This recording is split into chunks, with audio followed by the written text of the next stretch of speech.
I met a little fella by the name of Warbook from the Free World League. Loud and very ugly, living his best pug life. Had him dreaming of being a much warrior pilot, sitting on his grandma's lap and he's letting compose. The boy would shy away from nothing. That's a jag. Warbook pointed at it. I don't think it's a cat. I think this person might be my dad. That's the battle master. Oh no, excuse me, my hand slipped and destroyed by accident. Warpug destroyed me again. Warpug destroyed another lance. Like he said he would know, he didn't even apologize. Warpug did it to you. You little warpug, not like the kindest guy. Unsportsmanlike, shoot your legs and warpug die. An eye for an eye, a man 5'9" and a hateful rise. Shooting DTK players like they shot Cujo. Little pug dog with a burgundy coat. Warpug destroy me again. Warpug destroy me again. Warpug did it to you.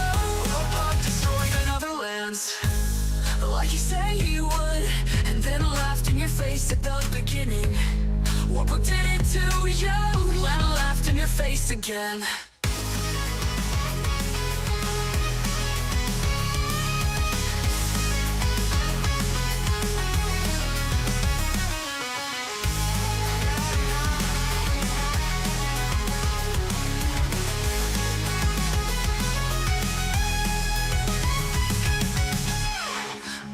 He would, and then laughed in your face at the beginning. Warpug did it to you, and laughed in your face again.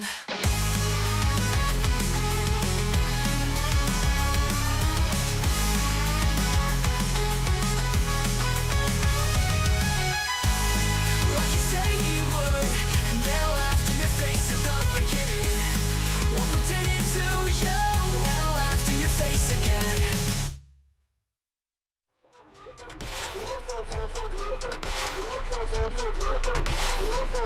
Like he said he would.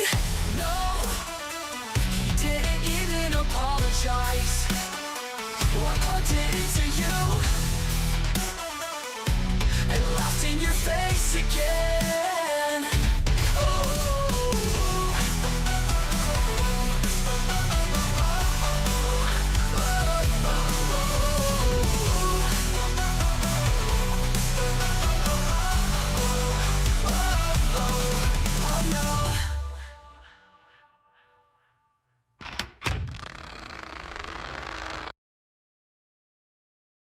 Warpugs, hi, how's it going? I was a little bit late coming back. I came in and sat down real quick, but guys, it's Battletech Tuesday. I always look forward to today. I was trying to figure out exactly what we were going to do because I didn't know if you guys wanted to check out the actual beginning of the Secession War, or if you guys wanted to check out this. Now, I put it up for a vote, and the golden years of the Star League won by a slim margin as of 20 minutes ago. So, we're going to be taking a look at the good years. And we already know how this is going to go out. It ends badly.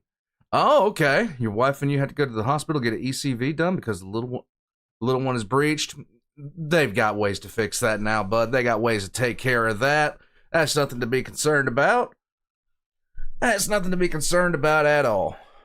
That is nothing to be concerned about at all. That just means they want to hit the ground running, my guy. That's all that is. Hey, Mitch, what's going on? Mad Mergen, what's going on? Pope, what's up? Guys, learning about Battletech, I actually am going to be having a lot, like, I've actually got Mech Warrior 5. I have been playing it a little bit. I am piloting a Blackjack right now.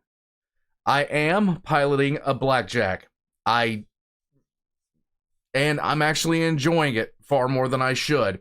I have, I think it's a Blackjack A. It's not bad. I've got to say, it's not bad at all. So, the golden years of the Star League. Were they any good? Were they any bad? Was it quiet? The answer to all those questions and more is no. The answer to those questions is no. To be fair, the turn-based game tweaked the autocannons to be a little bit more fair and fun. Okay. You know, to be honest with you, I have 4 medium lasers and AC2s, and I have them set up for sequential fire. It's nice. It's very nice. But right now, I'm still like reputation 5 in the game. When I get to the third session where I'm going to want to play some on stream. As a matter of fact, this one's ended a little bit early. I might play some on stream tonight. I do not know. You usually swap for out the AC2s for light PPCs. What is the advantage for PPC there, Mad Mergen? What is? 4 mediums is nothing to squeeze at during the session wars? No, Terry, it's not. Oh, no ammo? Yeah, I get you. Guys, we're going to jump right in. It is time to learn about how it was before Maris screwed it up. How Maris screwed it up. Let's get ready to go.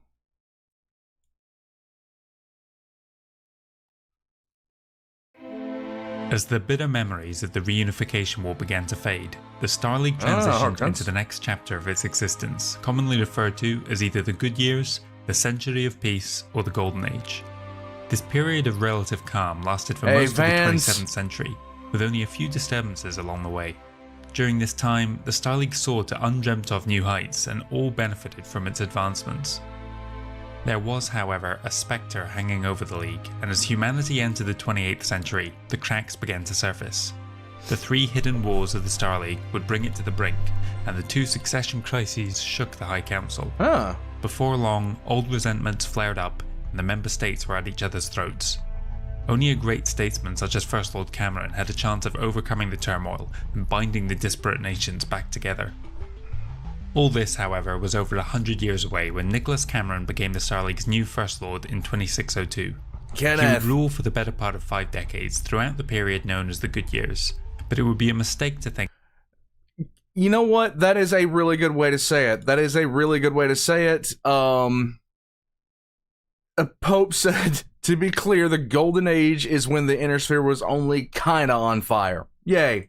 That this was a time free from strife. Because it is MNO1. The name comes not from the fact that the new Star League was perfect, but rather that those issues humanity faced were resolved without the use of war, a stark contrast to the preceding 200 years of history.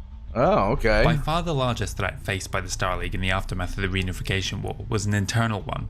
For decades, Leonard Kurita had been touring his realm, visiting houses of ill repute and siring many illegitimate children. In the early So touring his realm. That works. 27th century, he became obsessed with the idea of tracking them all down and dispatched his military on pointless errands to find them. It did.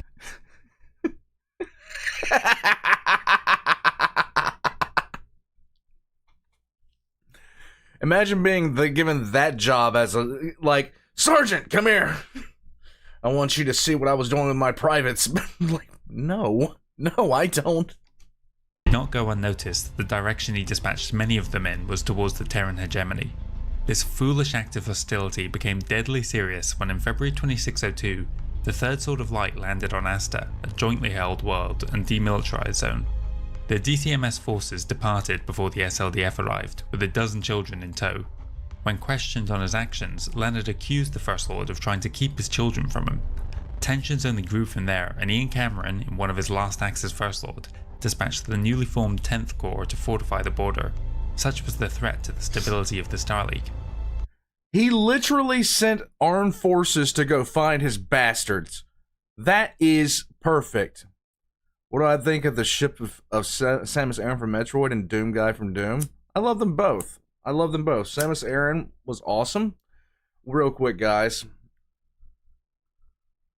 There we go. Now everything's going to smell like citrus. It's wonderful. Let's go. In 2604, things came to a climactic head. During a High Council meeting, Leonard lunged at Nicholas Cameron, repeating the accusations about his stolen children. After Stolen? Bro, you went into a brothel, busted a nut, and then went looking for your kids like 10 years later. Nobody's trying to steal your kids, my guy. the two were separated by the other council lords, Leonard threw his wine bottle at the First Lord. One of his guards, Tanya Kerensky, interposed herself between the bottle and her lord, but when she was hit, she accidentally discharged her weapon, which came within a hair's breadth of hitting the coordinator. Oh god. Leonard drew a knife and attacked Kerensky, fatally stabbing her twice, then fled the scene. Back on New Samarkand, Curator began preparations for all-out war. By February 2605... Dude, why?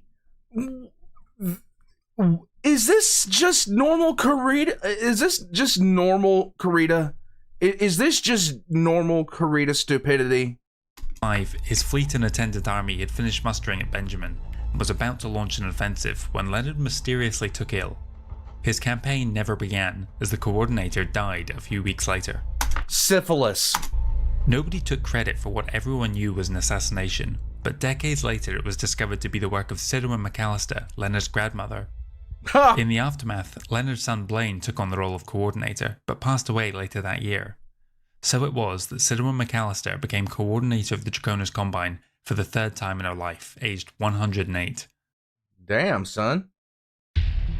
On December 7, 2607, the 4 Periphery realms were inducted into the Star League as associate members. By this point, the reconstruction efforts within the territorial states had been underway for 10 years. Many Innisphere businesses had been enticed to set up new operations out in the Periphery to take advantage of cheap labour and plentiful resources. At first there had been some controversy over the fact that it was Innisphere companies who were getting the Star League contracts and not local businesses, but as the balance improved, the member states would soon find themselves in economic trouble. First to feel the pinch was the Capellan Confederation. As the only realm that had not taken part in the fighting, they benefited the least from the post-war boom. In fact, it was quite the opposite. Chancellor Ursula Liao had taken advantage of the fact that the SLDF's best route for reaching the magistracy in Concordat took them through Capellan space, and began charging the so-called cattle tax for each soldier crossing her borders. When the war ended and this massive source of revenue dried up, the Capellan economy reeled. Ursula Liao passed away just before the turn of the century and had no children to take up the post of Chancellor.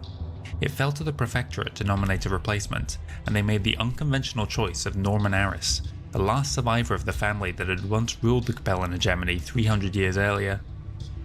This decision was largely a placatory one, as the Liao family had become deeply unpopular within the Star League as a result of Ursula's actions and her inaction in other regards. To save his nation from economic collapse, Aris implemented a number of aggressive state socialist economic policies that gave him the ability to uproot entire family groups, retrain them for an assigned role, and then deploy them to any world as needed. The Capellan citizens would have to sacrifice their freedoms for the good of the state. While these policies ultimately succeeded, and by 2610 the economy had recovered, these freedoms were never reinstated. The Capellan Chancellor still has this power today. Oh wow, somebody in power gets power and they're never gonna let it go. Where have I heard that before? X in chat for obvious situation is obvious. The ruling family within the Lyran Commonwealth was caught in a vicious feud in the early 27th century. Kevin Steiner Dinason's father Robert had died back in 2597, not long after the death of Kevin's mother the Archon, while en route to Tharkad to serve as an advisor. At the time, his death was ruled natural, but over the next dozen years, 11 more prominent members of the Dinason family, plus 7 Steiners, would drop dead under mysterious circumstances. Kevin began 2611 by reforming the Estates General for the first time in almost 2 decades after his mother disbanded them in the wake of Henry Graham's attempted coup. The following year, he launched an investigation into the deaths of his family members, which ultimately concluded that the Dinasons were responsible for trying to supplant the ruling Steiners. The outcome of this led Kevin to drop the Dinason half of his name. Though his sister, who would become Archon after him, still used the Steiner Dinason name, she would be the last to do so. Thank you, Pilo. Yeah. Even one of the good Leos backstab. Dude, it's a genetic trait. It's one of the genetic trait of the Leo. It's just a genetic trait. It's just something we got to deal with, guys. I'm just saying. Thank you, Pilo. Appreciate it, bud. In the 2620s, the Star League proposed the idea of a unified currency to ease the challenges involved in trading between nations. Most were in support of the idea, but Kevin Steiner feared that this would weaken the Lyran position and used his executive powers to overrule his own government. Nice. In response, mass strikes broke out across the Commonwealth, forcing the Archon to back down. In 2623, the Star League dollar, sometimes called the Cameron Bill or C-Bill, became the official currency of the League. The last major event that happened within the Lyran quadrant of space almost changed the face of the Inner Sphere as we know it. By 2643, things were going so well for the Star League that many within the Commonwealth were questioning whether its continued existence was even necessary. Why were they paying for two bureaucracies when the Star League alone would suffice? This movement swept through the Estates General until it seemed almost certain that they would vote themselves out of existence. Only the last-minute impassioned plea by the Archon himself won the day for the Commonwealth. Why didn't you just remind him, hey, look, if you just make all of us the Star League, you're no longer in power. I mean, that vote would have dried up real damn quick. The final voting results were 160 for dissolution and 161 against. It's impossible to predict how history might have changed had it gone the other way. Kevin Steiner passed away 4 years later in 2647. In the Draconis Combine, Sidera McAllister's third stint as coordinator was brought to a premature end when her ministers essentially forced her into retirement. Her wisdom and authority was unquestioned, but her advanced age made running the Combine a real challenge for her.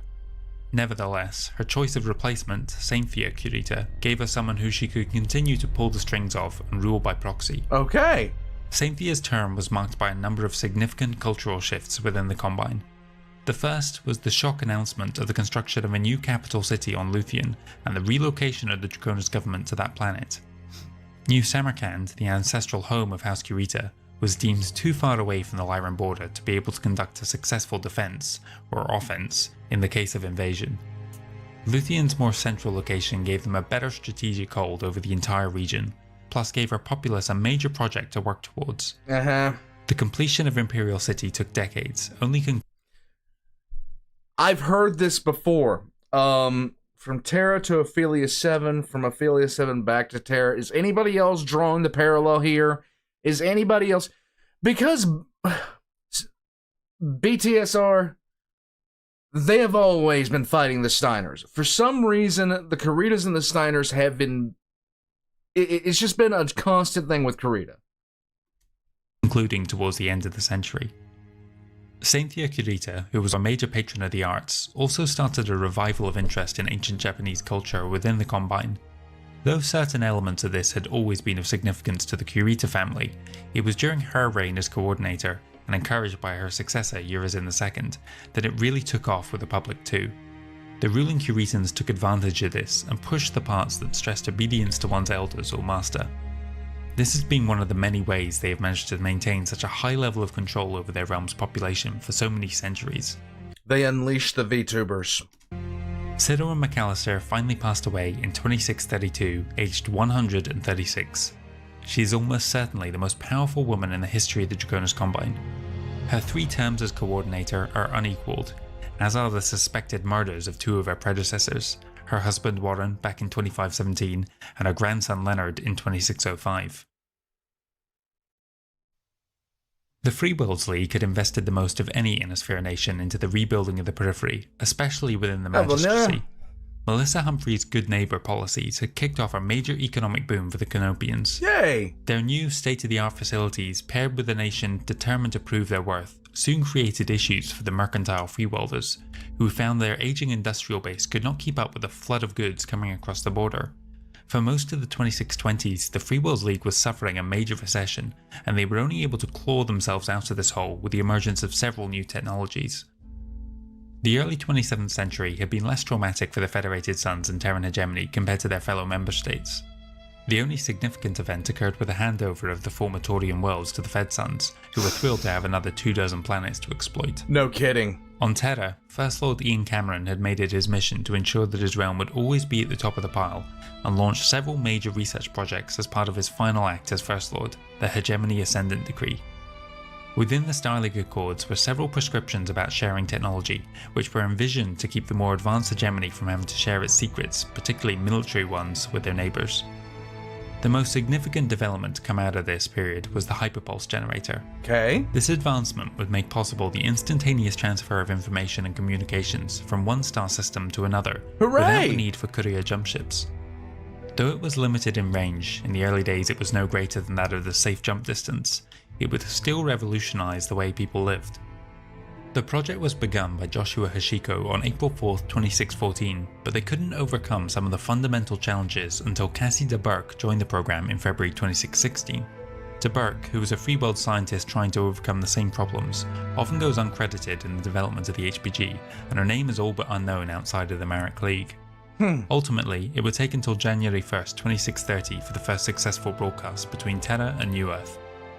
The second major advancement was the development of the JU water purifier. This device not only outperformed its predecessors, but it was also smaller by an order of magnitude. Suddenly it became economical to colonize worlds that would never have been visited in the past. This truly ended all the economic troubles for the various states, as it opened up untapped sources of new raw materials and gave them new markets to sell to. There you go. By the end of the century, some estimates say as many as 1,000 new colonies have been established. In 2640, the First Lord's son, Joseph Cameron, launched a new tournament-style wargame called the Martial Olympiad. Held every 6 years on Mars, the competition was likened to an Olympic Games for the military. The soaring popularity of Joseph's initiative was indicative of just how fashionable the military was during the age of the Starleague.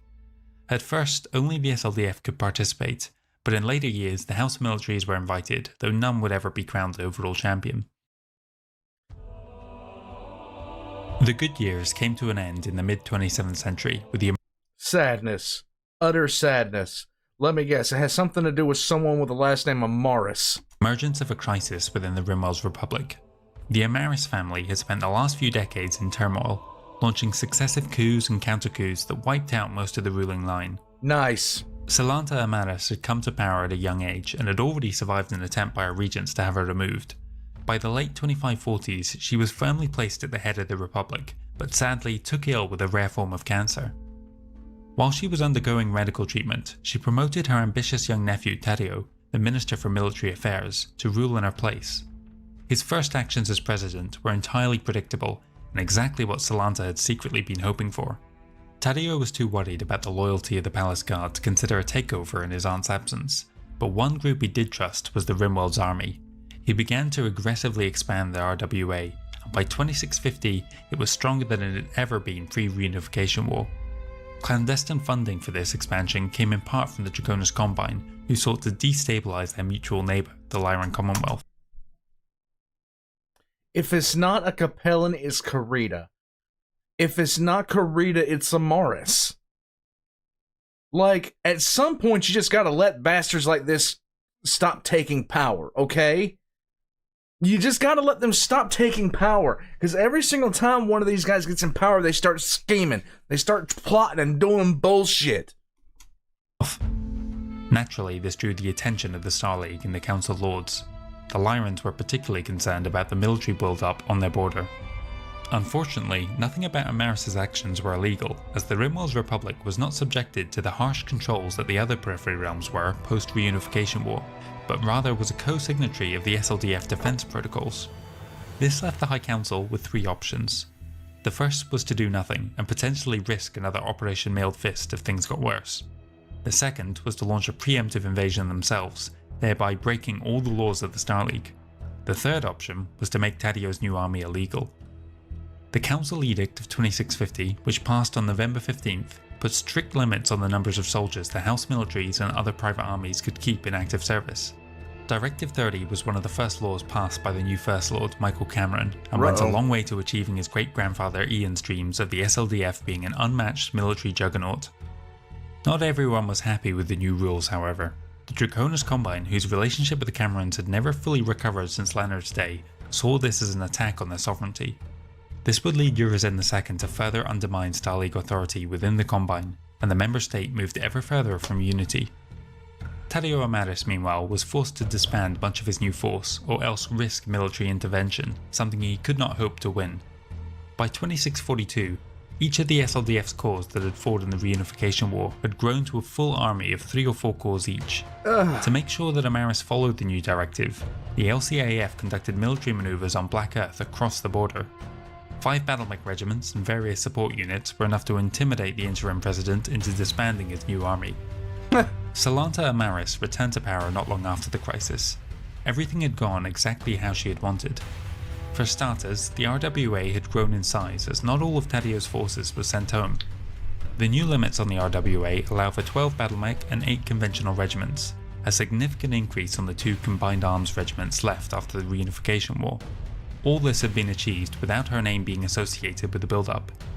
Secondly, Tadeo's reputation, and by extension his threat to her, had been tarnished irreparably by the Star League's actions.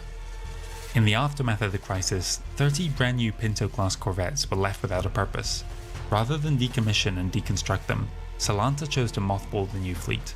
They would have to wait for another 100 years, but those ships would eventually find a place in the navy of her great-grandson, and participate in one of humanity's darkest chapters.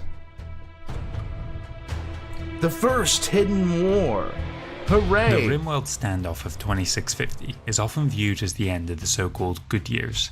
While the Star League as a whole was still growing in strength, cracks were starting to form in the facade of unity, particularly within the Draconis Combine. However, it was the Free Worlds that would next fall into crisis, with the emergence of a terror cell that almost spelled the end for House Marek altogether. In 2667, the Scourge of Death emerged on the scene with a terrorist bombing of an Atreus starport. This group was strongly opposed to the feudal societies that had emerged as a necessity of early space colonization. With the emergence of the HPG technology, they sought to bring an end to the Great Houses, including both the ruling Mareks and House Cameron of the Star League, both of whom were perceived to be holding the Free Worlds back. Other attacks followed soon after, but it was their targeting of the Marek family estate that made them infamous. Terence Marek led the Free Worlds during this time of peace, adopting the title of Warden of the Perimeter Defences as opposed to Captain General. He was conducting a meeting of the Dormith Council when a bomb planted beneath the library exploded, killing 39, the Warden and many of his close family among them. One individual who survived the blast, though only barely, was Gerald Marek. Oh, this is gonna be...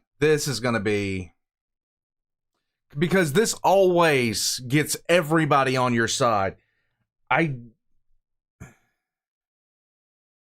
Let's attack beloved figures, and because we don't agree with them, and because we attack them, of course, everybody's going to be on our side.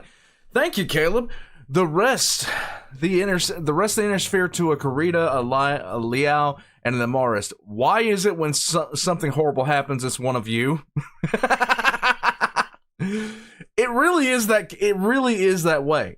I wouldn't be surprised if this cell was founded by a Capellan. I'm not going to be stunned by it. I really am not going to be stunned if they were getting funded by the Capellans. Because why not? Or the Caritans. Because why not? Because the Caritans are pretty much doing everything they can to piss everybody off. It's just pretty much just pissing everybody off. Thank you, Caleb. General of the 3rd Marek Militia. His prognosis wasn't good, but he clung to life, and through the extensive use of bionics, was able to make a recovery. We will make him more machine than man. As the most senior member of the family left, he was sworn in as the new Captain General, and promptly made the extermination of the Scourge of Death his main priority. To that end, he massively expanded the Free World's intelligence agency, SAFE. Many civil liberties were sacrificed in the pursuit of the terrorists. Of course. And while initially he had public support and sympathy, this began to wane over time.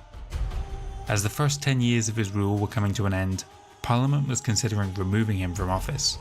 There were even some who claimed that the extent of his bionic implants had impaired his judgment, and he could not even be classified as human anymore.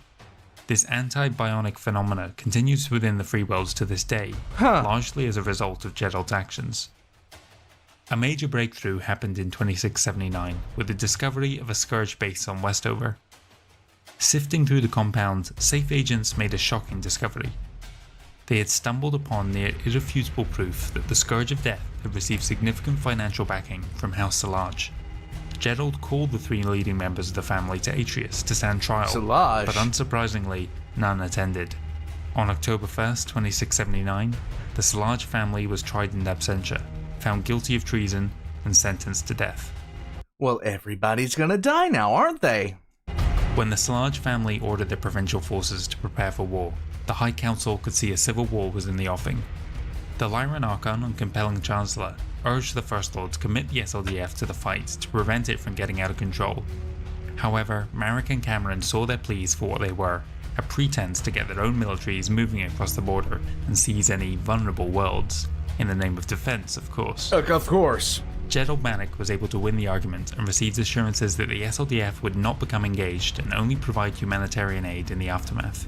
He subsequently dispatched the Marek militia to Helos Minor, where they began the fight with the Regulan Hussars.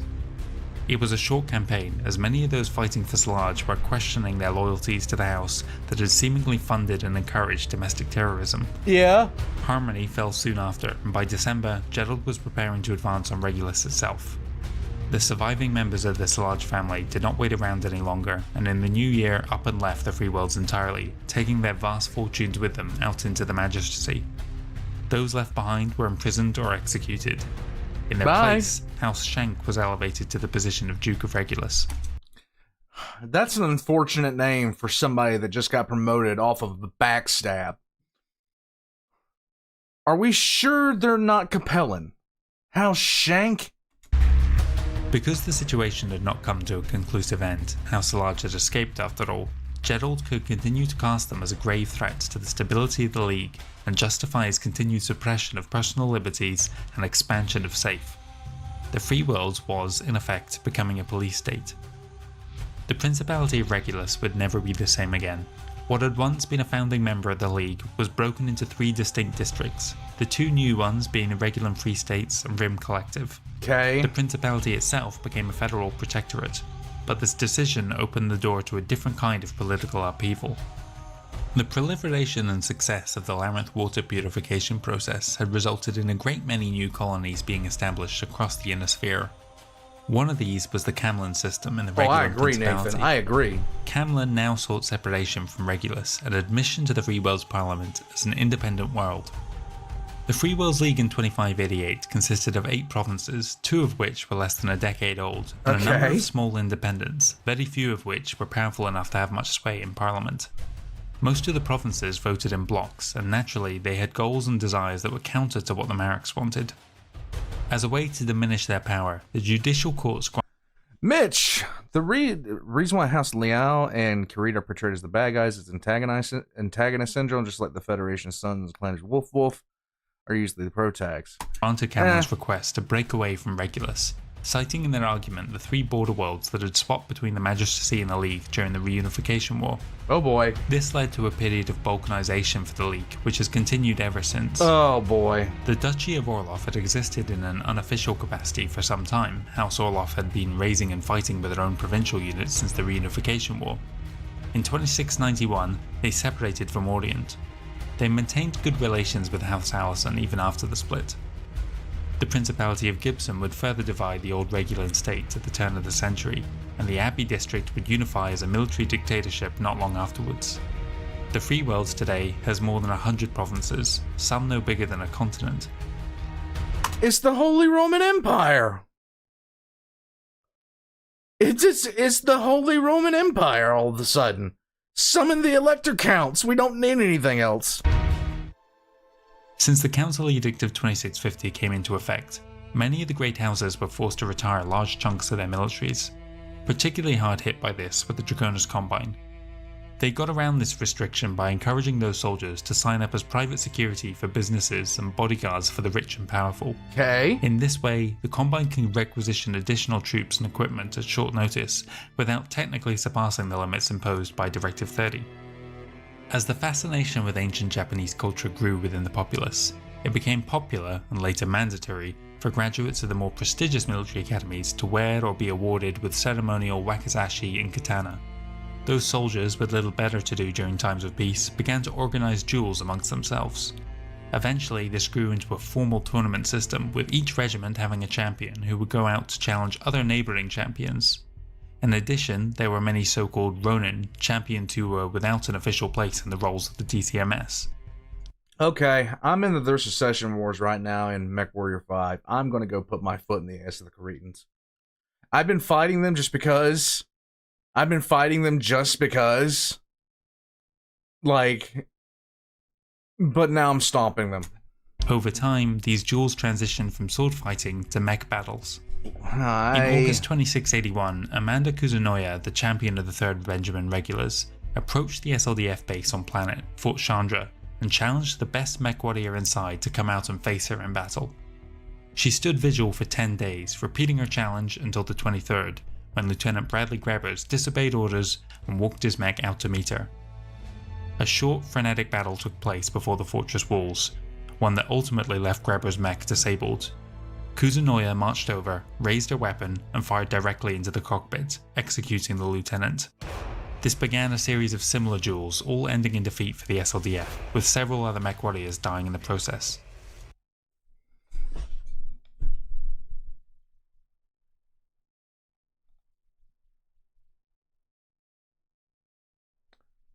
Why?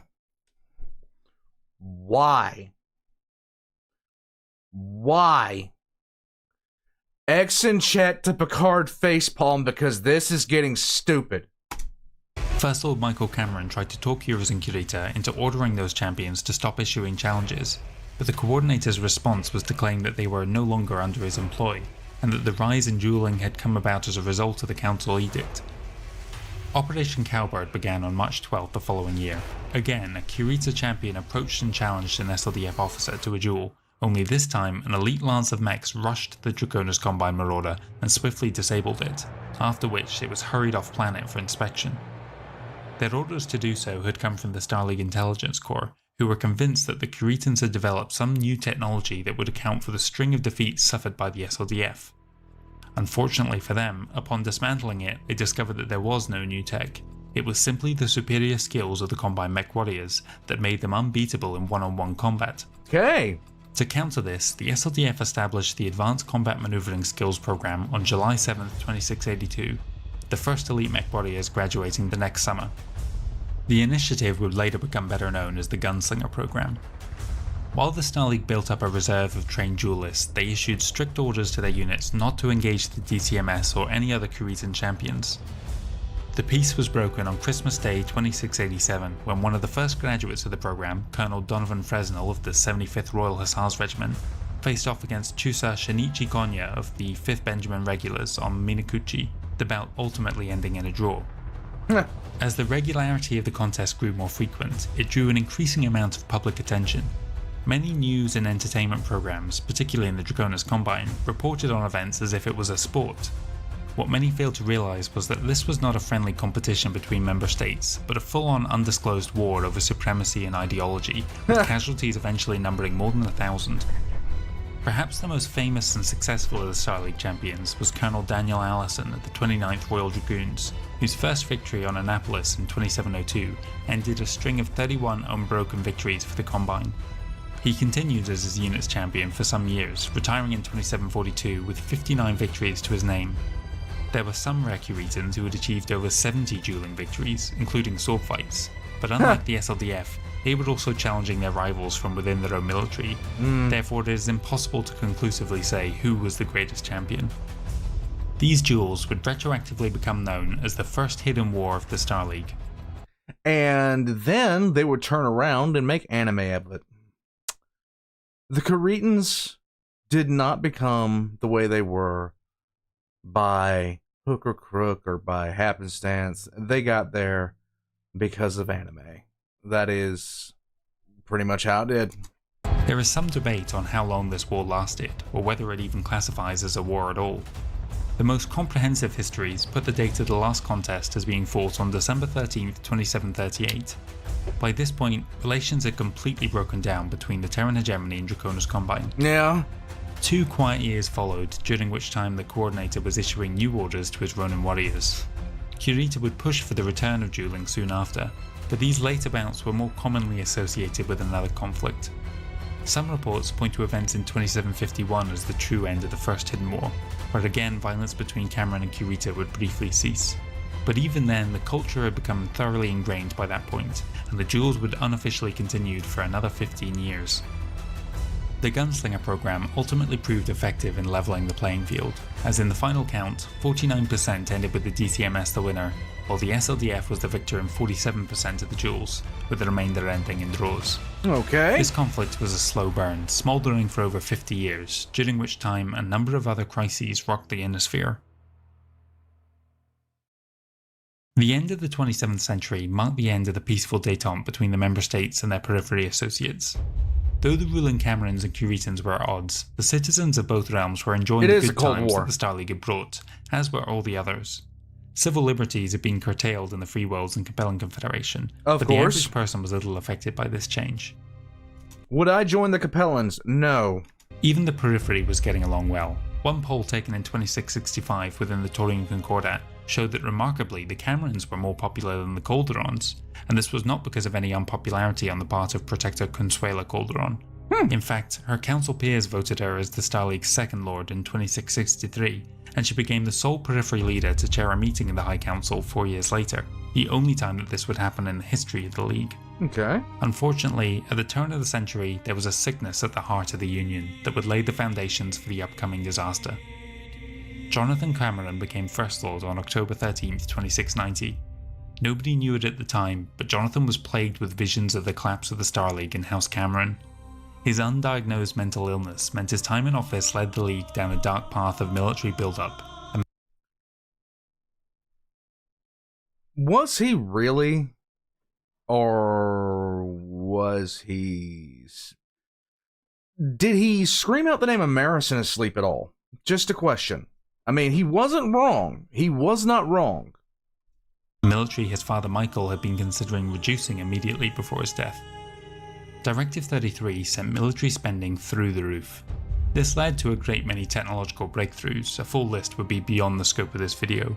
Many were the work of R&D director Ranveig Gangestad, but the most important advancement to come from this period was the space defense system. This network of automated ground and naval batteries was built around many key hegemony worlds and was an almost unassailable wall of anti-warship defenses. The technology within the STS was as close as humanity has ever come to developing true artificial intelligence, a feat that hasn't been matched in the centuries since. Unfortunately, this arms build-up was one of the first pieces of legislation that drove a wedge between the Inosphere and the Periphery. Both had to endure a rise in taxes, but this was harder on those fringe worlds and was viewed as an unnecessary expense. Enticed by promises that the new military tech would proliferate into their own armies, the Great Houses were more amenable to the hegemony's new weapons. The divide between Periphery and core nations became greater when the member states passed Directive 41 in 2722. Proposed as a way for the Periphery to reclaim more control over their economies, the idea was for the BSLA checks and controls to be removed. What this actually opened the door to was for the Inosphere megacorporations to move in and ransack dozens of worlds of all their resources, then depart for greener pastures, leaving the local community and economy in ruins. The Periphery Freedom Movement was founded the following year, and was over 1 million members strong within a decade. A ticking clock had started up. Over the next few years, the state of affairs in the Periphery only deteriorated, and before long, the many protests had turned violent. This situation came to a head on June 15, 2733 on the Taurian world of New Ganymede. Oh no. Oh boy, New Ganymede. I remember this name. The police were trying to disperse the crowd when they came under fire from unknown assailants. They promptly called in the Mech garrison, but this only escalated things further, and before long a firefight had broken out. In the end, over 100 civilians were killed and hundreds more wounded. This unfortunate event repeated itself on the Outworlds Alliance planet Savon the following year, where dozens more were killed. In the aftermath of these events, the SLDF Commanding General received a distressing report from Admiral Noramboli, the Director of Naval Planning and Strategy. I got an idea. Why don't you just bombard it from orbit like you did back in the day? Give yourself a whole bunch of medals for doing it. Subcommand. The document, known as the Hyacinth Hawk Pitcairn Presage, warned that if something was not done to reduce Periphery tensions, either Savon or the Taurian world of New Vandenberg would secede from the Star League by 2745, and likely trigger a major war in doing so. Regrettably, no action was taken to correct the Star League's dangerous course, of course, as the last decade had seen far greater calamities than the protests out in the Periphery.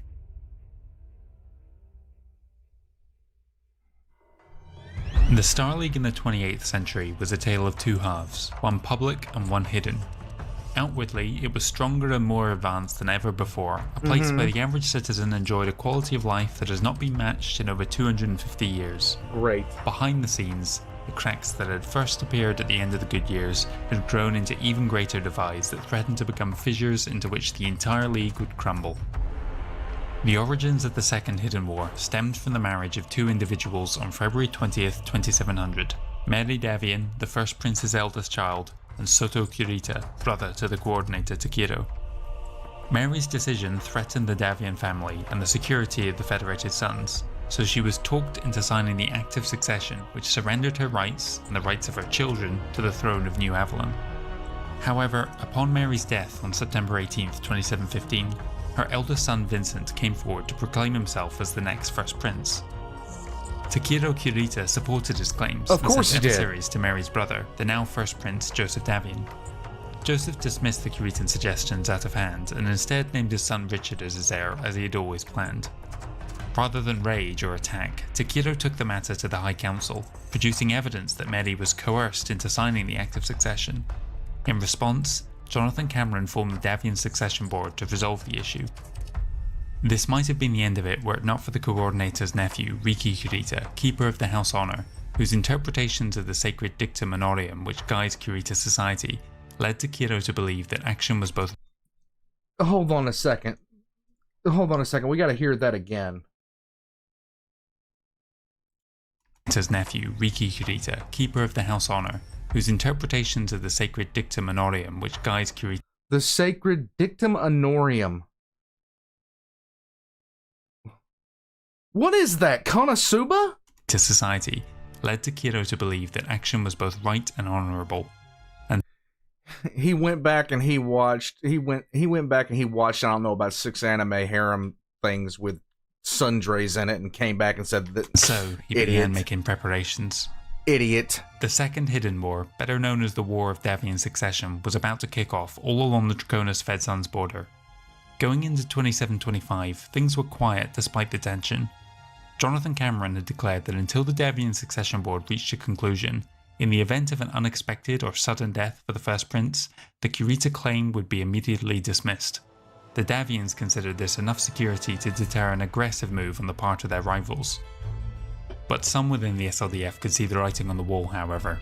Vice Admiral Noramboli saw the war was imminent and was spending his time identifying which of that guy's eyebrows are impressive.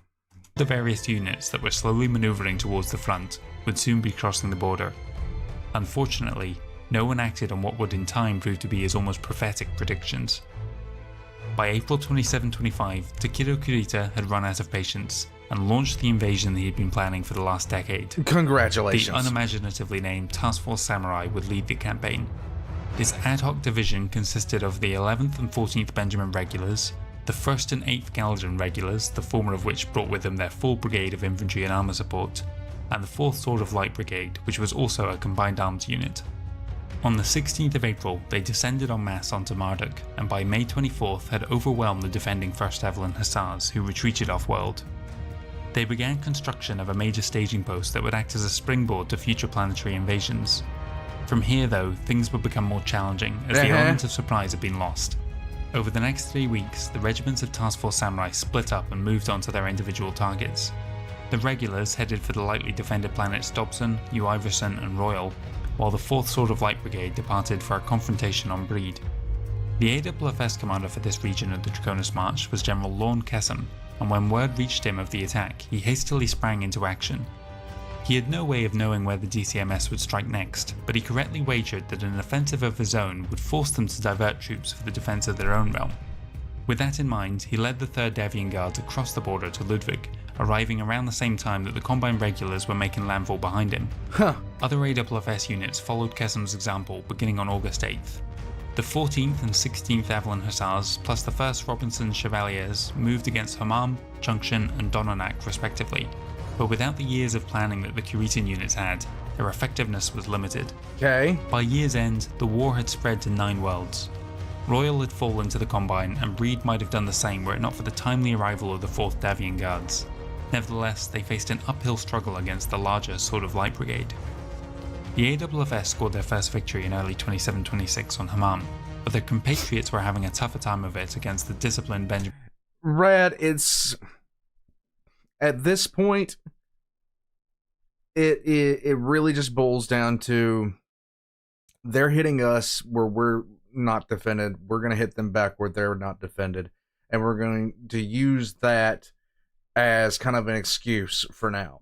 And it actually does make sound sense to give them a chance to really get their stuff together and behind the scenes, because evidently Kurita had their stuff together and was ready for this. They need to get their stuff together, and they can't be seen to the populace as losing all the time. So hey, we took XYZ world and XYZ world, they took XYZ world. It gives them time. It gives them time and saves some face. Regulars. More bad news came on April 18th with the defeat of the 4th Davian Guards and the loss of Breed. The unit had almost been destroyed, but had inflicted a heavy toll on the 10th Sword of Light Regiment. Their sister sword regiments did not long delay before departing again, the 11th arriving on Clathandu by the 5th of June. When reinforcements began arriving at Donanak and Junction, the entire Davian front looked in danger of collapse. By this point, most of the AWFS expeditionary force was cut off and without means of escape. But on June 24th, a timely victory for General Kessem at Ludwig finally seemed to stem the flow and force the DCMS to respond. The assault on Dobson had been the least successful of all the Task Force Samurai targets, so the DCMS cut their losses and withdrew to Breed to reinforce the ruined 10th Sword of Light. Okay. While the Battletech regiment would remain here, the rest of the brigade departed for Ludwig in the hopes of retaking their world. Even still, the Combine advance had only slowed, not stopped. Within the week, they had successfully captured New Iverson, and the 12th Sword of Light was reaching Clovis for the next planetary invasion. The 3rd Galladan regulars had also left their homeworld of Lima on July 1st and headed for Davian space. Nevertheless, Kessem's tactic had proven at least partially successful, and similar attacks were soon underway. One of their main targets was the world of Proserpina, defended at this time by most of the Hussars Brigade. Okay. The 14th Evelyn were already underway from Hammam, leaving behind them an occupation force of conventional armour, but fresh troops were dispatched as well in the form of the 7th Robinson Chevaliers. While underway, the 3rd Galladan reached Lucerne, and another planet was engulfed in war. The many regiments of the Proserpina Hussars proved a formidable challenge for the invading AWFS, and casualties on both sides quickly ramped up. Unfortunately, what they had hoped to see in the Draconis forces returning was failing to materialise. Only the 1st Galladan Regulars Brigade, and even then not all of them, launched their counterattack on Ludwig on October 15th. A Davian deep strike was launched as a last-ditch attempt to draw the invading forces back when the 7th Tancredi Loyalists set up operations on Annapolis, and from there struck out at surrounding worlds, including the district capital of Benjamin. They would continue these strikes throughout the war. The Davian War of Succession had been raging for almost 2 years by this point, and the SLDF had made themselves scarce. Yes, Jonathan of course. Cameron, ever troubled by visions of the collapse of the Star League, ordered his troops to fortify the border of the Terran hegemony, terrified that the fighting would spill over. Despite easily having the strength to put a stop to the fighting, he was paralysed by his fear. This was not true for everyone within the SLDF, however. 2 years prior... Well, the thing about it is, if he had taken action at that point, the Kurita was already ready to basically throw down for little to no reason at this point. They had already been poking the bear for quite some time. They were ready to go down. There would have been a massive war over it. Work was completed on one of the most advanced military projects to come out of the Star League, the Nighthawk Powered Armor. Its combat debut had come in early 27-25, and a few months later, the SAS Blackguards secretly deployed a force to Marduk and began a live-fire exercise in which they repeatedly eliminated the DCMS officers without being discovered. They would later play a part in determining the best targets to end hostilities towards the war's conclusion. Both sides remained unaware of their involvement until decades later.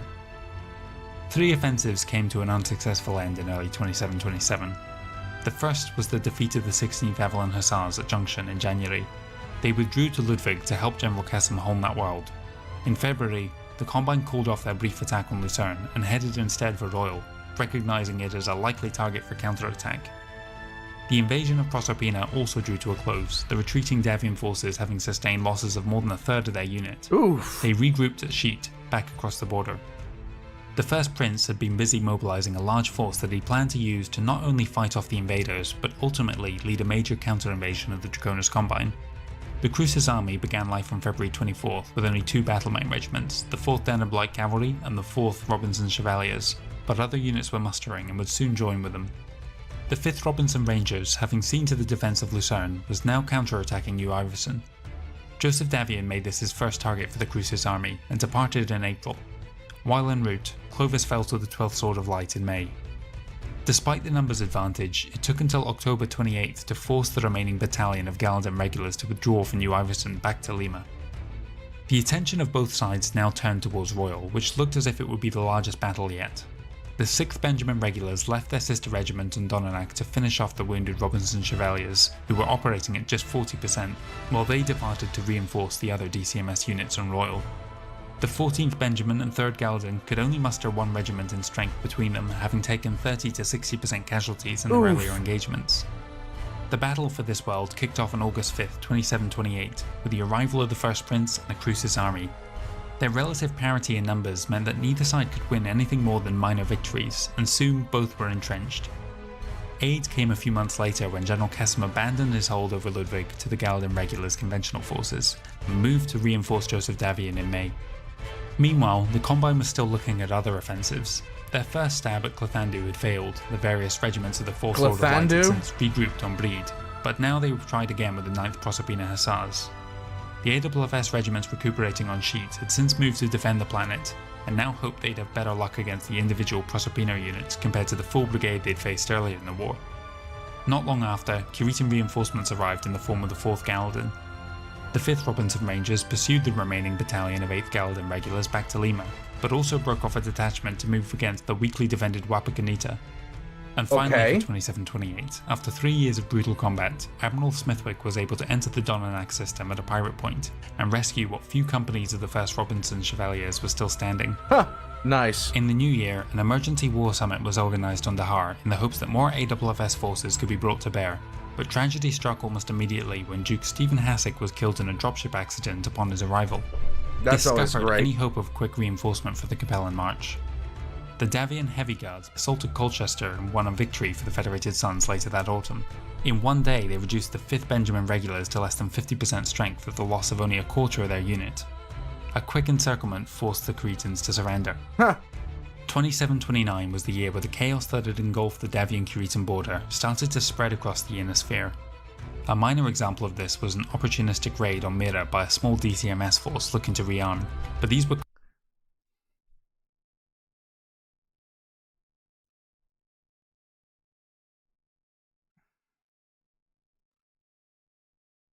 Why would you poke another house? You know there's going to be a response. quickly defeated by the 3rd Chesterton Cavalry. Things were far worse on Earth. Jonathan Cameron's troubled mind had begun to seriously affect his running of the Terran hegemony in the Star League. The war between 2 of its most powerful members and the First Lord's complete lack of action to resolve it pushed some of his most senior staff to act against him. On May 13th, Commanding General Icolor Fredassa, BSLA Commander Gregory Wallace, and Revenue Director Bryce Hinchcliffe IV approached Jonathan's pious sister, the mother Jocasta Cameron, and presented her with evidence of her brother's illness, urging her to take the reins. Jocasta, though, was unmoved and declared that she belonged at her Scottish convent and not at Unity City. Okay. This was not the answer the 3 conspirators had been hoping for, but undeterred, they began to spread rumours that Jocasta was plotting a coup against Jonathan, in the hopes that more would flock to her side and force her hand. The Reverend Mother was abhorred when she discovered this and went straight to the First Lord. The trio soon found themselves convicted of treason and condemned to death on the 2nd of August, but their actions had nonetheless brought about their goals. In the aftermath, the 2 siblings realised how bad the situation had become and agreed to rule in unison as of August 19th, 2729. One of their first appointments was the new Commanding General, Rebecca Fetladrel. She took office on September 13th and began planning the SLDF intervention, codenamed Operation Smother. Unfortunately, this internal crisis had taken most of the year to resolve.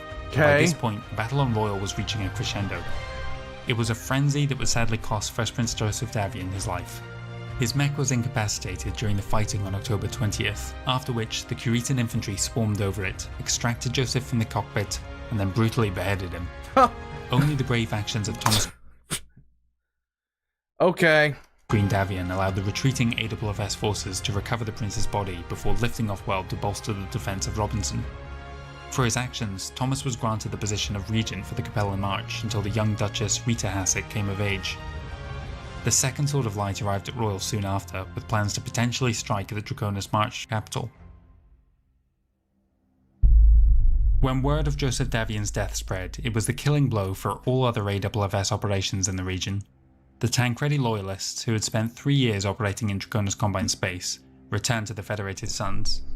Only the 1st Avalon Hussars, newly refitted after their defeat at Marduk some 4 years prior, and led by the Duke of Robinson, Vasily Sandoval, were able to continue with their counter-attack on Fallon, where a small detachment of the 4th Sword of Light Brigade was making an opportunistic strike far from the main body of the fighting.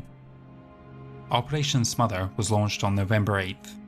5 SLDF divisions were mobilised and dispatched to the front lines, each targeting a different contested world, making landfall almost simultaneously. The 26th Graham and 39th Danabola Royal Battletech divisions made landfall on Lima and Wapakoneta, whereafter the Robinson Rangers immediately suspended hostilities. Likewise on Clathandu, the 159th Athena Royal Mechanized Infantry Division brought about a ceasefire without incident. The 4th Sword of Light Brigade attempted to contest Breed, but the 1st Jump Infantry Division, alongside supporting elements from the 21st Royal Jump Infantry Division, were able to force a surrender by December 16th. Lastly, the 160th Sirius Battlemech Division arrived on Royal alongside the 1st Avalon Hussars and faced stronger opposition before finally concluding the contest there in early 2730. The Hussars then had been involved in both the opening and closing actions of the war. As an historical footnote, one of the descendants of the bodyguard that had lost her life protecting Nicholas Cameron from the mad Leonard Kurita some 100 years prior saw his first action at Royal, a young Alexander Kerensky. Hey! When his regiment's entire command staff was wiped out during landing, his quick actions saved the unit and began a meteoric rise up the chain of command, becoming Fetladjol's aide and eventual successor in just 10 years. It's our boy! A decisive Jocasta Cameron now stepped forward to dictate terms. Her position as co-ruler had become official on December 29th. First of all, the Kurita claim to the Davian throne was completely overruled. The evidence for Mary Davian's coercion that they had tried to present had been found to be falsified. All borders were reset to how they had been pre-war. But it was our next act that would have long-term negative repercussions for the Star League. She assigned blame to both sides for resolving the issue through conflict.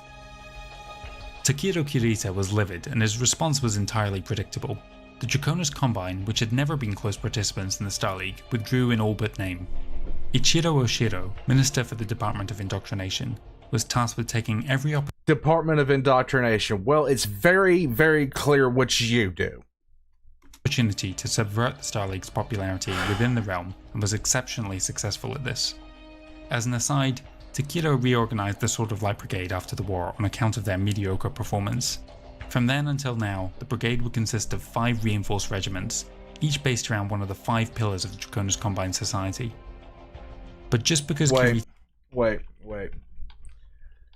I got this.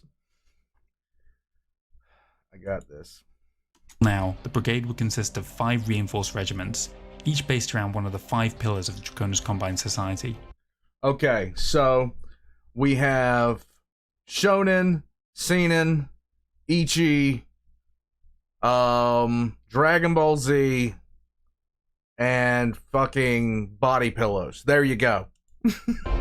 There you go. But just because Kurita was angry didn't mean that young Fresh Prince Richard Davian was any happier with the outcome. The promises that Ian Cameron had made 150 years earlier about coming to their aid in the event of conflict had not been fulfilled. His father had been petitioning the Star League for assistance from the very first week and all throughout the war, but to no avail. Simply because their defensive strategy had involved counterattacks within the Draconis Combine, they were treated as a guilty party. In the aftermath, both nations made moves to isolate themselves politically and economically from the Star League. Yeah? Beginning on November 26, 2730, the Fedzan's industrial base started to shift away from interstellar trade and towards self-sufficiency. On August 24, 2735, Richard Davian passed the Preparedness Act, which sought to create a vast militia force that could quickly mobilise at short notice in the case of future invasions from their neighbours. The AFFS had taken a huge hit to their credibility due to their inability to save the life of the first prince, and now morale was at an all-time low. This poor state of affairs would continue for the better part of 2 decades, until in 2748, Colonel Mitchell Stopack of the 4th Davian Guards, one of the units whose reputation had been most tarnished, challenged the most recent winners of the Martial Olympiad's regimental tournament. The hard-fought victory that followed finally shook off the malaise, and Stopack, who had lost an eye in the engagement, was awarded the title of Prince's Champion. See, this is ultimately defeating. When you sit there and treat I cannot believe I'm talking about modern schools right now when I'm talking about Battletech, but when you treat the aggressor and the person that had to respond as equally guilty, you're setting a horrible precedent. You're setting a nightmarish precedent. It's like, why? Why would you even do that? It is dumb. It is ultimately self-defeating. Because then nobody's going to trust you. During this time, the AFFS had been undergoing an enormous arms build-up, manufacturing far more mechs and vehicles than they theoretically had the Belgium soldiers started to both crew. world wars. The Council Edict of 2650 only limited personnel, not materiel, and they took full advantage of this loophole, and nor were they the only ones working around the military restrictions. The Draconis Combine had found that... Yeah, Red-Eye, that's basically what the Star League did. Belgium didn't want Germany to invade through its territory, so they fought back. So apparently, Belgium was an aggressor and should be treated as one. Apparently, according to the Star League. Their loophole with the Ronin. The Capellans had raised dozens of Home Guard regiments outside the chain of command, reporting instead to the individual duchies. And the Free Worlds had reduced their federal forces to all-time lows while continually growing their provincial ones. That was a decision that was about to lead to disaster. Yay! In the final years of the Second Hidden War, the turmoil that had engulfed the Draconis Combine and Federated Sons was spreading to other nations. While the problems within the Terran hegemony were resolved without major issue, the same could not be said for the Free Worlds League, which was about to descend into a succession crisis of its own. The unrest had been brewing since the Salage Purge the previous century. When Gerald Merrick passed away back in 2703 and the Captain Generalcy went to his daughter Elise, it was the firm hope of everyone in government that she would reverse some of her father's controversial authoritarian surveillance policies. Of course no. They were immediately disabused of that notion when she proclaimed that Gerald's death by natural causes was actually the work of an assassin. Oh! A political purge followed, the scale of which far surpassed anything undertaken by her predecessor. Under Elise Merrick, the intelligence agency SAFE took on the role of secret police. The first Free Worlds Guard on Atreus experienced a dark period in its history when they became Merrick's favourite tool to dispatch and destroy the private militaries and bodyguards of anyone who spoke against her, racking up a notable kill count on their own citizens. After another 2 decades of oppressive rule, elements within the Free Worlds government approached Elise's brother Oliver, who had been living on Procyon within the Terran hegemony, beyond his sister's reach, and encouraged him to step forward as a rival. Oliver was little interested in their plight and declared that it was them who needed to act against Elise. 4 years later, on November 21st, 2728, they did just that when they declared this large crisis was over and moved to strip Elise of her wartime title of Captain General. Merrick's response came early the following year when she disbanded Parliament entirely on February 3rd. A third of the MPs were arrested and tried for treason. Oh, nice. Thankfully, several of the most prominent and powerful were able to escape the coup, and once again they approached Oliver. This time, the younger brother was forced to act, seeing clearly that his sister was out of control and needed to be removed from office. On Callaway 6th, he established a government in exile, and on March 31st, proclaimed himself Starleague Council Lord for the Free Worlds, bestowing the title of Captain General onto his son Boris. The Civil War had begun. Yay! The various provinces soon took sides. By April 14th, the rebels had won the support of the duchies of Orient, Andurian, Orloff, and Kalidasa, the most senior of which was Grand Duke Martin Allison. This dude looks like he just got done with a bad day at the bank. I'm just saying. He just looks pissed off. Disbanding Parliament, also known as Tuesday. Yeah, this is the story. hilarious. 9 days later, the loyalists of Stuart and Regulus declared for release. Earl Aldridge Stuart was the director of SAFE, and therefore a close ally, while House Schenk had ruled the Regulan Principality during its time as a federal protectorate, though that honour had been removed when it regained its independence. Its current ruler, Duchess Elsa Cameron Jones, was somewhat cooler towards both sides. The various federal units sided with Elise, as did the Marek Guard. The 12 regiments of Marek militia, who were the traditional power behind the Atrian throne, remained mostly loyal, except for the 3rd and 8th Marek militia on McKenna and New Delos. Fighting began towards the end of May when the Marek militia assaulted the provincial capital of Orient, facing off against the Orient Hussars. Meanwhile, Boris Marek took the fight to Regulus, while Duke Martin Humphreys led his Andurian defenders against Avior in what would become the longest battle of the war. These offensives had the desired effect, and soon the Loyalist forces were withdrawing to aid in the defence, arriving back within Elisa's territory by late July. Okay. The rebels kept their momentum up by beginning the Siege of Harmony that same month. The Loyalists went back on the offensive in early 2730 with an attack against New Praha, but some of their forces had to be deployed internally as anti-Elise riots had begun to flare up, particularly on the world of Helos Minor. Oh no! This left the Free World's capital of Atrius vulnerable, a weakness that Boris Marek was quick to exploit when he led an invasion of the world on March 29th. With this assault, open warfare had made it to the capitals of each of the founding provinces of the League, something that few other of the Star League members and future successor states have experienced. The assault on the capital city raged non-stop for 36 hours, at the end of which Boris's forces broke through and he was able to capture his aunt. Elsewhere in the Marek Commonwealth, his troops were invading Ariel and New Olympia. Momentum appeared to be with Oliver's faction. However, the anticipated surrender following the capture of Elise never materialized, and into his mother's shoes stepped her son Bertram. He would soon prove himself to be an excellent commander, and so the war dragged on. General Karol Vashkov had almost succeeded in destroying the Marek Guard on Ariel, but the planet was eventually liberated by Loyalist forces, and they made a strike of their own against Dalton. Their main target was the rebel Duke of Carbonis, whose Orlov Grenadiers had for the time being not participated in the war. Fighting continued for a full year into 2731, towards the end of which the Duke's few remaining troops were able to finally secure a dropship long enough for them to escape off-world. Nevertheless, it was a major loss for the rebels in terms of manpower and resources. The war then stagnated for the best part of 2 years. 2733 finally saw the rebel cause start to collapse. The 1st Regulan Hussars struck a supply dump on New Delos, where they faced off against the Fusiliers of Orient, who had until this time remained apart from the fighting. The long sieges of Avior and Harmony were finally broken thanks largely to the efforts of Bertram Marek. He next set his sights on rescuing his imprisoned mother. The counter-invasion of Atrius began on February 9, 2734. Sadly, her always shaky mental state had been irrevocably damaged during her incarceration, and Bertram realised that it was now his duty to lead the entire realm, and not just the Loyalist military. Messages were dispatched to Orient calling for a truce. Oliver received them gratefully, and agreed to meet on Tiber to hammer out the details of a permanent ceasefire. The Treaty of Verona was signed on the 20th of May, bringing an end to the Civil War. Well, isn't everybody happy right now? I mean, isn't everybody happy at this point? Because the crazy one's out of power. Right? The terms of the treaty saw Bertram sworn in as the new Captain General. The various dukes were all pardoned for their involvement after Elise was declared to have erred in her judgment in her later years. Erred. The 70-year-old Oliver Erred.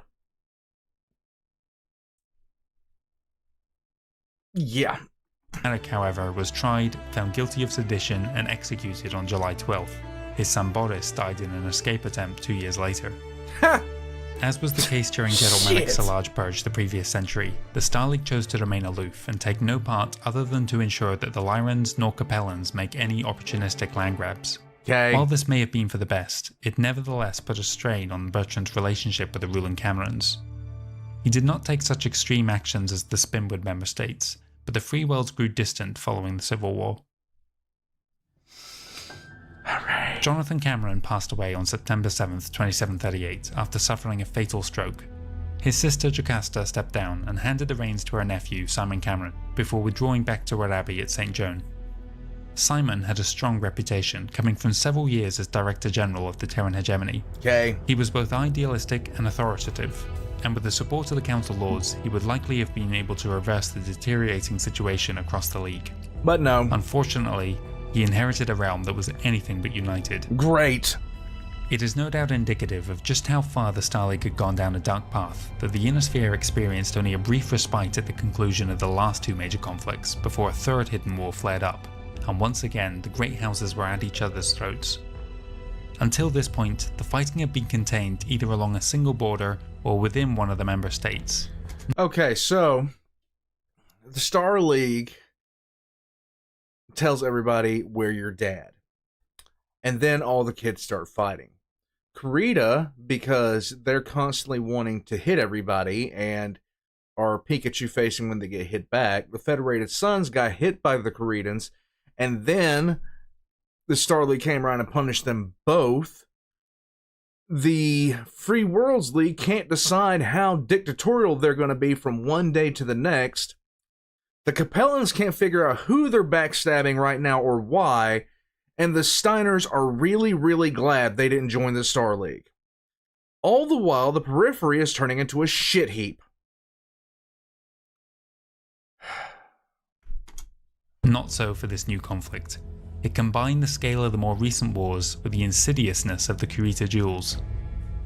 The Lyran Commonwealth had so far managed to remain apart from the escalating tension, and for the most part it was business as usual for the industrious Lyrans. Okay. As the new decade rolled around, a steadily increasing number of bandits and pirate raids began along the periphery edge of that realm. This culminated in the shocking attack against the Edge on September 2nd, 2741, in which the local garrison was overrun and some 500 civilians were slaughtered. Great. The Lyran Intelligence Corps jumped into action and were able to trace the pirate unit back to the Rimworld's planet of Butthold. The 12th Lyran regulars were sent in on June 19th, 2742 and this cleared is gonna out the go pirate well. base. Afterwards though, they interrogated the few survivors and discovered that they were not mere bandits, but rather a mercenary unit in the employ of the Draconis Combine that had hidden their identity. Archon Michael Steiner II was in disbelief at this revelation. Look at this guy's face. This is absolute disapproval. You're dead. This is what he looked like when he walked into the mercenary stronghold and saw a whole bunch of anime posters everywhere. And later that year confronted Takiro Kurita at the Winter High Council session. The coordinator didn't even have the decency to deny the allegation, and merely retorted that business is business, to which the normally stoic Lyran flew into a rage and physically assaulted his fellow Council Lord. Nice. After the two were separated, they each demanded that the First Lord take immediate action against the other, but the newly appointed and inexperienced Simon Cameron seemed too shocked by the outburst to do so. The Archon made a public declaration decrying the actions of Kurita. The coordinator's response. Wait. I'm gonna read this out.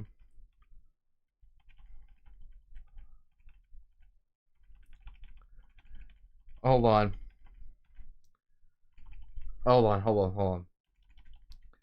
The continued attacks on the innocent civilians of the Lyran Commonwealth cannot stand. I have come to Terra outside the normal diplomatic schedule for the Star League Council to stand before the First Lord of the Star League. I have come here to voice the pain and grief that my fellow Lyrans feel when they see their factories smashed, their fields burnt, and their husbands, wives, daughters, and sons killed by butchers in the employ of the Draconis Combine. I stand here with one hand open in peace, held out to the Star League to help us resolve this situation with no more bloodshed. But I also stand with one hand on my sword, knowing that if Terra does not stand with us, then the Lyran Commonwealth will ensure that it will end to our satisfaction. The coordinator's response. And the coordinator responds, our two nations are on a precipice, both looking down the dark waters of oblivion, because you put them there, asshole. I asked my fellow counselor to take one step backwards and see that the hands of the Combine hold no sword. That's because you hired people to hold the sword for you, asshole. We hold no hate. Bullshit. We only wish peace for our own people, the same as those that look to you for courage. What? Like, we have lost men and women just the same as you. To what? To what? Like a stroke from the sheer absurdity of your position? I do warn my fellow Council Lord, I have heard whispers of revenge from your military. If the eyes of the dragon see a Steiner fist on the soul of my nation, the Archon can be assured of the feeling of the dragon's teeth. Like, look, I'm sorry. I just want to powerbomb this asshole right now. Okay? I just want to powerbomb this asshole. It's like, you have just... Yeah, like, Mordrick, you're not even kidding. I would have been sitting back there like, bullshit! Are you out of your mind? Like, we're not involved. We've lost people too. The ones that you hired? Like, oh my god, this, like, you're either, like, there's no ifs, ands, or buts about this. There's no ifs, ands, or buts about this. This guy deserves to be chokeslammed through a table. I'm just saying. Response followed soon after, and both sides girded for war. Beginning on January 4th, Lyran troops began massing at the border. On Tamar, 5 brigades prepared to go on an offensive, while others took up positions at Setelice, Altenmarkt, and Kamlin. The DCMS mirrored them, and by February 26th had fortified Razelhag, Radstad, and Alshain. But now Simon Cameron stepped in to curtail any chance of another major war between member states, and on March 28th dispatched naval detachments from the 10th and 16th fleets to restore order. Unfortunately, the cat was out of the bag, and before long, small-scale raids and skirmishes were occurring along almost every border in the Star League. When confronted, the Council Lords claimed to have no knowledge or involvement and put the attacks down to overzealous local commanders. But when the Star League Intelligence Corps produced evidence to the contrary, their new response was to promise retaliatory strikes against their rivals, rather than de-escalate the aggressive actions of their own commanders. By the following summer, enough evidence had been gathered to conclusively prove that every state was engaged in these tit-for-tat raids. On June 7, 2744, Cameron changed his approach, commanding his troops to shoot on sight any enemy force that didn't immediately identify itself and surrender. From here, things escalated further as the so-called bandits began to travel with warship escorts, further dispelling the illusion that they didn't have backing from the Great Houses. At the end of 2745, on the 13th of December, the Free World's merchant vessel Timothy Leary was mistakenly destroyed at Fecta by the Lyran Navy on suspicion of transporting illegal goods and narcotics into Steiner space. Was it from Canopus? Tensions between the two, always shaky, now soared until it seemed a certainty that there would be open war. As it transpired, the only thing that prevented it was internal strife within the Free Worlds League.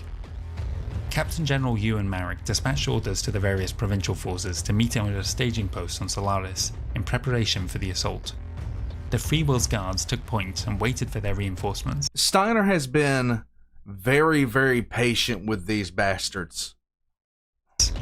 The Fusiliers of Orient dutifully arrived not long afterwards, but it soon became apparent that no one else had heeded Ewan's call. Both the Principality of Regulus and Duchy of Andorian refused. Nice. Ultimately, it fell to the Juggernaut Regiment of the Stuart Dragoons to step up and take their place. Okay. The large part of the blame for this must be laid at Ewan's own feet. He was a deeply unpopular leader, Nice. a drunk and a blackguard, and he had steadily isolated himself from any potential support. In one incident, he brutally beat his own son, causing some within the Free Worlds Parliament to rally behind Kenyon Marek's side, chief among them Earl David Stewart.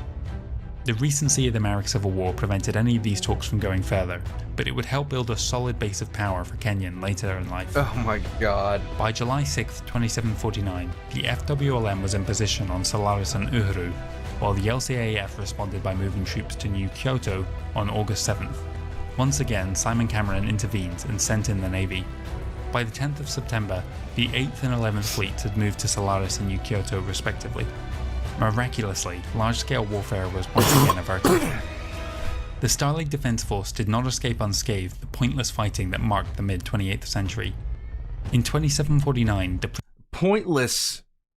Like, at this point, just go in there, send in the SLDF, treat the fucking Combine like you treated the fucking Taurian Concordant, and calm these motherfuckers down.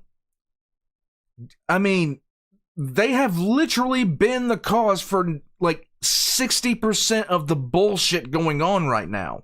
Prince of Razelhag signed off on the ill-conceived assassination of the SLDF's 3rd Regimental Combat Team's commander, whom he saw as a hostile occupation force rather than peacekeepers. Justice was swift, and the regiments of the 3rd RCT quickly brought him to heel, in the process earning themselves the nickname the Iridani Light Horse. Wait a minute. I know about the Iridani Light Horse. I did. Hostile occupation. I gotta rewind that. Respectively. Miraculously, large-scale warfare was once again averted. The Star League Defense Force did not escape unscathed the pointless fighting that marked the mid-28th century. In 2749, the Prince of Razelhag signed off on the ill-conceived assassination of the SLDF's 3rd Regimental Combat Team's commander, whom he saw as a hostile occupation force rather than peacekeepers. Justice was swift, and the regiments of the 3rd RCT quickly brought him to heel, in the process earning themselves the nickname the Iridani Light Horse. The precise end of the Third Hidden War is impossible to determine, since none of the participants even acknowledged that they were fighting. The more blatant tactic of using one's own military and blaming it on local commands largely died out by 2752, which is the most commonly accepted endpoint. For the SLDF though, the war, as they had simply taken to calling it, continued on unabated. Banditry increased across the inner sphere, and reports indicated that between 25 to 50% of these attacks were sponsored by foreign realms. In some instances, corporations even hired bandits to attack their competitors within their own state. Nice. Some historians claim that the phony war of the late 28th century was actually still the same conflict, and other more fringe elements suggest that it is still going on to this very day in 3025. The Star League in 2750 was at a crossroads. Internal bickering, political backstabbing, and even undeclared wars had shaken the once mighty alliance to its very foundations. If it continued on this path, then it would mean the end of the League, and a return to the constant state of war that had defined the previous age. One alternate road was still open, however, even at this late hour. The common people, who had themselves become disillusioned, could rally together and demand better of their rulers and a cessation to the growing conflicts. In 2750, the only person who could start such a revolution and put the brakes on the Star League's continued decline was the man at its very epoch, First Lord Simon Cameron. Cameron could see that the council laws were beyond the reason of himself or his diplomats, and so he began making preparations for an ambitious peace tour across the inner sphere. He aimed to talk to the local populations in the hope that they might be able to force their leaders to change their ways. Yeah, right. Such a voyage was unprecedented in the era of the Star League. Medievalism was all the rage at this point in history, mostly credited to the works of novelist Mina Samuels, and the First Lord likened his journey to that of a king's progress. Samuels actually had a place in Cameron's inner circle as his ethics advisor, and was with him during the first leg of the tour. Ethics advisor. Ethics advisor. Shit, you're bad at your job. On March 21st, 2750, he set out on his tour of the inner sphere, a journey that would ultimately prove to be his last. He was escorted by the largest naval fleet ever put together, a poetic metaphor for the colossal SLDF's inability to prevent the impending chaos. His first destination was the Lyran Commonwealth, where he stopped at Skye and Farillo in April. Okay. Immediately, he began to see a positive increase in opinion polls. Yay! Sticking to his cause, he politely declined the invitation from Duchess Joan Lestrade to meet with the nobility of the Federation of Skye. In May, he travelled to Donegal, but despite its close proximity, never went to Tharkad. It was a snub that led the Lyran-affiliated news broadcast to discuss his voyage with cynicism, if at all. Similarly rebuffed were the Duke of Alarion, Rinsen Hampula Surface, and the Duchess of Tamar, Monique Kelswa. Coventry followed in June, New Cape Town in July, then Mississauga in August, Zongshan in September, and Chahar in October. Sweet. Then he crossed the border into the Realmworlds, again skirting around the capital Apollo to visit Wotan in December and Steelton in January. Preparations were underway to reach Razelhag and the Draconis Combine by June, to hold a rare council meeting away from Terra. Several states refused to attend: Praetorian Concordat, Magistery of Canopus, Capellan Confederation, and Federated Sons. Yeah. But he received confirmation from the other rulers that they would be in attendance. As he turned and headed for Draconis space, he made a detour to visit Star's End, a stop that wasn't on his itinerary. The mining operation at New Silesia had piqued his interest, however, and he had the time for a diversion. On February 17th, 2751, Simon and his entourage were descending to the 42nd level of the Consolidated Titanium's mining site. In Tunnel 5T, he was invited to try his hand at piloting one of the remote-operated machines that excavated the rocky asteroid. On account of his familiarity with neurohelmets, he gladly accepted and took to the controls like a natural. Then, in an instant, the course of humanity changed forever.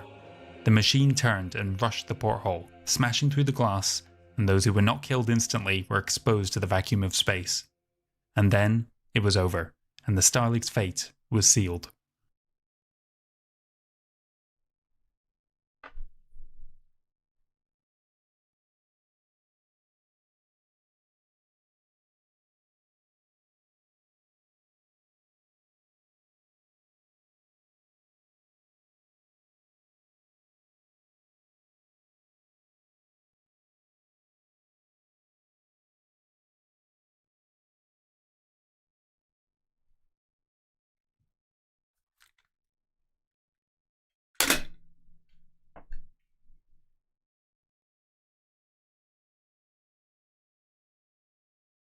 We all know who did that.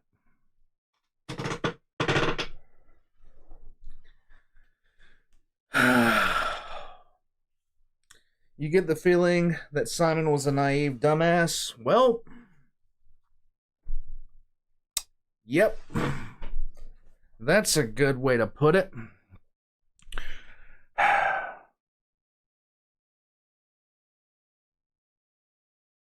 There are a lot of suspects. Well, I'll tell you this. I wouldn't put it past Damaris. I wouldn't put it past the Combine. I actually don't suspect the Capellans at this time. I don't think it was the Capellans. The Capellans had no real reason to be pissed off.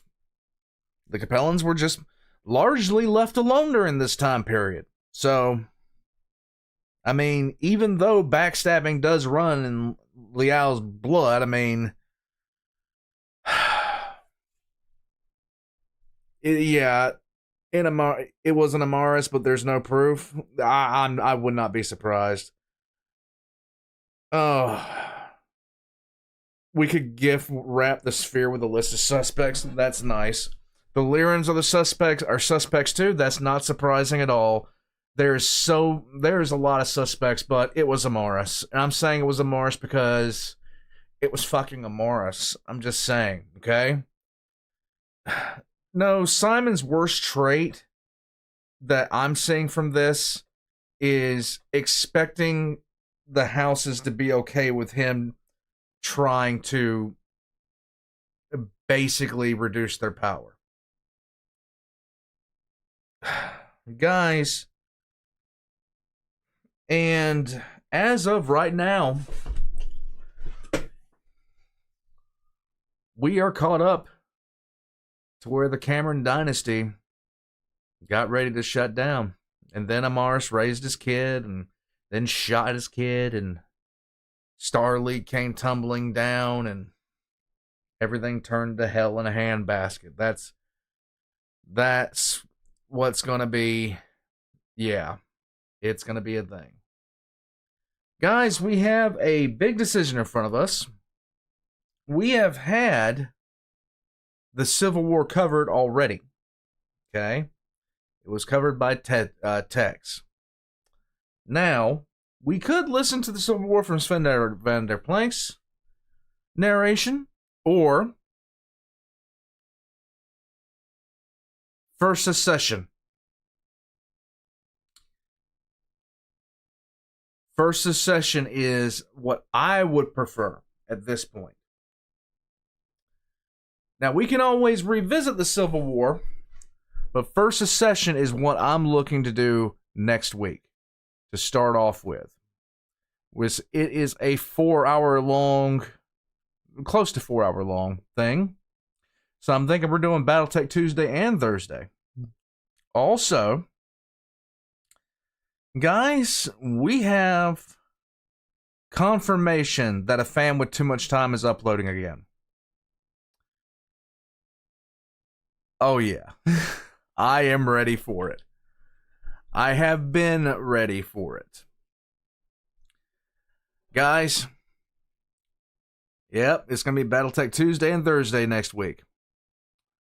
And also on top of that, we have the All Guardsman party. It is going to be a thing. Okay? It is going to be a big week. A big couple of weeks. Guys, now we're getting into the meat and potatoes. And we're here for it. I don't know what I'm going to do. What does the hospitaler say? Right now, she says nothing. She's snoring upstairs. That's what she's doing. But, guys, for right now, we're going to wait until next week. And the first secession war. I don't want to wake her up. No, I'm not waking her up right now. I'm not doing it. That is not going to happen. Guys, aside from that, a lot of Adepticon? What? What's that point, man? What is that? I do know that this is the last week that I'm going to have a fair amount of time. I did want to let you guys know that, this next month is going to be strikingly busy for me, but I'm going to be hoping to keep everything continuing on the way that I have been. We are caught way up. At this point, timeline-wise, to where we were really started, okay? So I kind of started off with talking about various mechs and kind of got involved in the middle of the storyline. But now I am caught fully up. And now I can start learning new stuff. Warpugs, it's fun to learn new stuff. Until next time, guys, thank you so much for joining me. Check the links in the description below. Go pick yourself up a t-shirt and slap a Grotz up on the website now. And I will catch you guys later. The urge to fight the Capellans, it's intensifying.